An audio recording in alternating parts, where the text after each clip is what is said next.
भारतीय राज्यघटनेचे शिल्पकार भारतरत्न डॉक्टर बाबासाहेब आंबेडकर यांची उद्या 135वी जयंती मोठ्या उत्साहात साजरी केली जाणार आहे। या पार्श्वभूमीवर आजपासूनच शहरात चैतन्याचे वातावरण असून डॉक्टर बाबासाहेब आंबेडकर पार्क परिसरात भीमसैनिकांनी मोठी गर्दी केली आहे।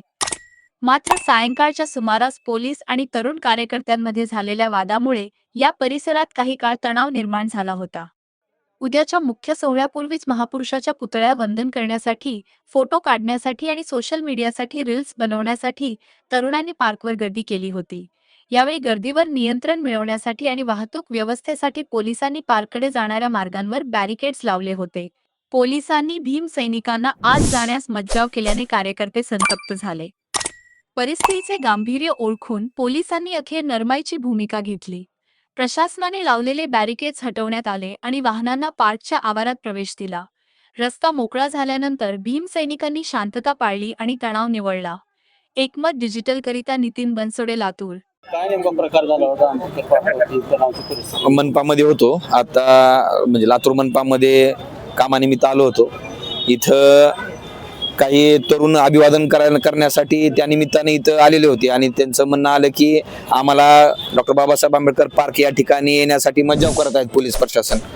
मी या ठिकाणी आल्यानंतर इथं सहाय्यक पोलीस निरीक्षक जिरगे सर आणि अंधारे सर हे बॅरिकेड्स लावून म्हणजे तरुणांना किंवा इथं येण्यासाठी मज्जाव करत होते। आमचा ऑलरेडी पोलीस प्रशासनाशी चर्चा झालेली आहे रॅली संदर्भात आणि मिरवणुकी संदर्भात।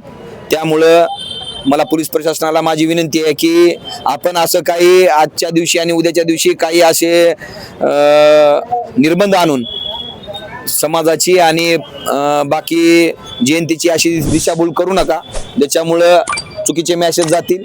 बॅरिकेड्स लावायचा प्रश्न, डॉक्टर बाबासाहेब आंबेडकर पार्कला बॅरिकेड्स लावायचा प्रश्नच येणार नाही। ज्यांना ज्या पद्धतीने अभिवादन करायचे, काही मुलं रील्स काढण्यासाठी आलेत, काही लोक त्यांच्यानुसार अभिवादन करण्यासाठी आलेत। त्यानुसार मी आल्यानंतर तरुणांना मी पण आव्हान केलेलं आहे, ट्रिपल सीट कोणी बाईकवर फिरू नका, सायलेन्सर काढून कोणी बाईक पळवू नका आणि आपल्या जीवावर बेतल असं काही इथं करू नका। त्या पद्धतीने तरुण ऐकलेले आहेत, पण अभिवादन करण्यापासून कोणी कुणाला रोखणार नाही।